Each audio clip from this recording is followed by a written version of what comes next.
So you're one of those people who really is totally platform agnostic, and let's just say, you know, you're making content in every length, right? You're doing it in long form, you're doing it in bite-sized form.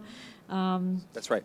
And so it seems to me that that's really how it has to work these days if you're going to be a successful content creator. Well, I think there's things that are made to be 90 minutes. There are movies that are meant to be 2 hours. There's movies that are meant to be 90 minutes. And there's things that should never be 90 minutes.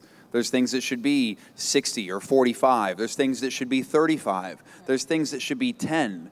And part of what you have to be as a content creator is, one, brave enough to say, well, fuck, I'm not going to piss away money making this into a 90 minutes because I'm never going to see money back.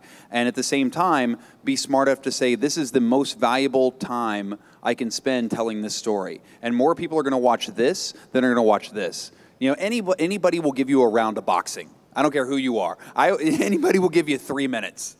I'll watch anything for 3 minutes. But the minute you start getting beyond that, it's like then you lose people.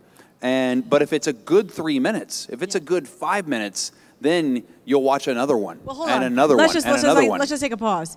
It's hard to make good 3 minutes. Because we run a shorts festival. Listen, it's hard to make a good 90 minutes. It's not like it's easier to make a good 90 minutes. Yeah, but no. We've all seen movies that are 2.5 hours that should be 90. That are terrible. Or should be 75. Yeah. Right. Yeah. All the time. Yeah. But I would just say... But I've also seen movies that are 90 minutes that should have been 40. Right. You know, I mean, that's the same thing. So I feel like that...